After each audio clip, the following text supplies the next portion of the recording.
السلام علیکم دوستو. جو سوالات فلسفیوں کے اور لکھنے والوں کے دل میں ذہن میں کھلبلی مچائے رکھتے ہیں، ان میں زندگی، موت، وقت، مکان، لا مقام، تخیل، مجاز، حقیقت، یہ سارے سوالات ان کے پیش نظر ہوتے ہیں.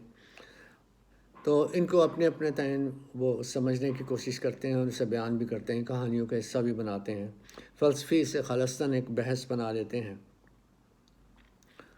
تو ہندوستان میں یہ روایت یعنی یہ روایت میرا خیال ہے دنیا میں سب سے زیادہ تھی کہ حقیقت کی تلاش میں جنگلوں میں چلے جاتے تھے، اور ہر فرد جو ہے ایک سکول کی مانند بن جاتا تھا، اپنے اپنے نتائج اخذ کرتا تھا، اور بحث کر جب آپس میں دو اسی طرح دنیا تیاگنے والے حقیقت کی تلاش میں آپس میں مل بیٹھتے تو بعض اوقات ایسے بھی ہوتا کہ بحث مباحثے کے بعد اے جو ہے وہ بی پر اس طرح حاوی ہو جاتا اور بی اے پر اس طرح حاوی ہو جاتا کہ ایک دوسرے کے خیالات اپنا لیتے بحث کے آخر میں. تو خیر یہ سلسلہ چلتا رہا. صدارت کی مثال ہمارے سامنے ہے، مہاویر کی، اس کے علاوہ بہت سے نام ہیں جنہوں نے حقیقت کی تلاش میں زندگی کی خوشیوں کو تیاگ دیا. اور یہ روایت مجھے تقریباً یقین ہے کہ ہندوستان میں سب سے زیادہ رہی. ملک بھی بڑا ہے، جنگلات بھی زیادہ ہیں، اور یہاں کے مذاہب کا تعلق بھی بالعموم ایسے ہی انداز میں لوگوں تک پہنچا. تو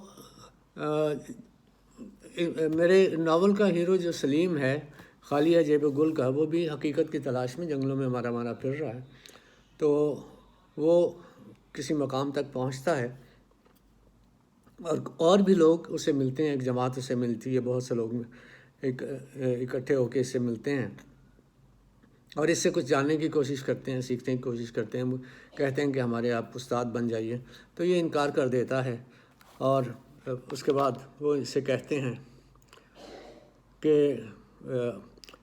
مرید بنا لیجئے، یعنی شاگرد بنا لیجئے. تو یہ کہتا ہے کہ نہیں، ہم سب سیکھ رہے ہیں، میں بھی، آپ سب بھی اپنا سفر جاری رکھیں، میں بھی رکھتا ہوں، آپ ہماری رہنمائی کریں. ایک نے کہا، میں تو خود بڑے بابا کی تلاش میں ہوں، آپ لوگ میری مدد کریں. سلیم نے اسی بے بسی سے کہا. سلیم کافی کچھ جان چکا ہے اور وہ ایک ایسی شخصیت سے ملنا چاہ رہا ہے جو مل نہیں رہی. تو ان کی تلاش میں یہ ابھی مزید وہاں پہ رہنا چاہ رہا ہے، تو ان کا ذکر کر رہا ہے بڑے بابا کا.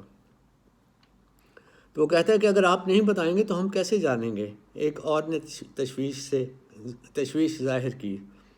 تجربے سے، تجربہ حاصل کرنے کا علم کیسے جانیں؟ تجربہ کرنے والے کے بیان سے. ہمیں اسی کے لیے مرید بنا لیں.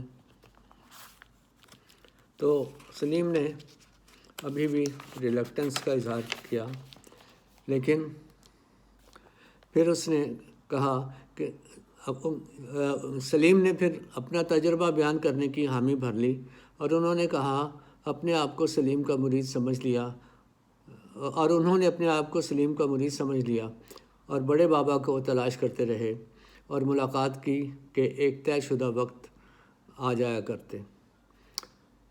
بڑے بابا نے تجربے کیسے کیے؟ ایک روز ایک نے پوچھا. میں نہیں جانتا، مگر آپ نے تو ان سے بہت کچھ سیکھا ہے. ہاں، میں جانتا ہوں کہ انہوں نے مجھے کیا بتایا ہے. یہ نہیں بتایا ہے، یہ نہیں جانتا کہ انہوں نے تجربے کیسے کیے تھے. زندگی کیا ہے؟ خاموشی کے ایک وقفے میں سوال ہوا. تم نے کیا جانا؟ حال کا ایک ٹمٹماتا لمحہ جو بتدریج ماضی بن رہا ہے. تو کیا ماضی موجود ہے؟ خاموشی. تو کیا حال موجود ہے؟ اگر ماضی اور مستقبل کی درمیانی باڑ کو حال سمجھا جائے تو ہاں. مستقبل کیا ہے؟ خاموشی. تو کیا مستقبل نہیں ہے؟ حال کے اس ٹمٹماتے لمحے پر پڑنے والی وہ چمک جس سے حال ٹمٹماتا ہے اور دوسرے ہی لمحے ماضی بن جاتا ہے، مستقبل ہے. تو کیا حال کی وہ ٹمٹماتی چمک تینوں زمانے ہیں جو ایک لمحہ ہے؟ خاموشی. تو کیا وہ ایک لمحہ ہی موجود ہے جو سب کچھ ہے؟ خاموشی۔ کیا ماضی اور مستقبل کا اتصال حال ہے؟ اور اگر ایسا ہے تو کیا وہ اتصال کا عمل حال ہے؟ یہ اتصال کیا ہے بابا؟ کہیں یہ ہمارا احساس ہی تو نہیں جس میں ہم زندہ ہیں؟ ہمارا ہونا کیا ہے؟ ہماری یہ مشروط ترکیب جس میں ہم یہ سوچ رہے ہیں۔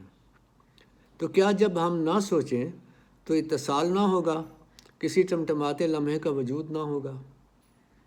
جب یہ سوال ہوا تو سلیم کے چاروں طرف خاموشی تھی، اسی کی آنکھیں بند تھیں اور اس کے چہرے اور ماتھے کی شکنوں میں حرکت اس طرح مفقود تھی کہ وہ بالکل لکڑی کے تراشے مجسمے کی طرح لگ رہا تھا۔ چیلے اسے اسی استغراق کی حالت میں دیکھ کر آہستہ آہستہ اٹھنے لگے اور سلیم ان لمحوں میں ڈوب گیا جب وہ ساحل پر کھڑا کسی اتصال کے تصور سے دور یوں غرق تھا کہ مردار خور بھی اس لمحے کو سمجھ نہ پائے تھے کہ وہ اتصال کے عمل سے گزر چکا تھا یا گزر رہا تھا۔ تو اس طرح سے سوالات جو ہیں کسی بھی غور کرنے والے کے سامنے آتے ہیں، وقت کے حوالے سے، ماضی مستقبل حال کے حوالے سے، کہ ہم کس زمانے میں زندہ ہیں، ہماری حیثیت کیا ہے، وقت کے حوالے سے ہم کس پوزیشن میں ہیں۔ تو یہ سوچ بچار خاص طور پر اس وقت کہ جب اس ارادے سے ہی انسان اپنے آپ کو سمجھنے میں سیلف نیگیشن کے عمل سے گزرتا ہے، اپنے آپ کو زمانوں میں ڈھال کے دیکھنے کی کوشش کرتا ہے، تو کن کن مراحل سے گزرتا ہے، ذہن کی کن کن کیفیات سے گزرتا ہے، وہ اسے کہانی میں کس طرح سے پروئے جا سکتے تھے، اس مخصوص صورتحال میں وہ میں نے کوشش کی ہے کہ اسے اس طرح سے بیان کر دوں۔ Thank you very much.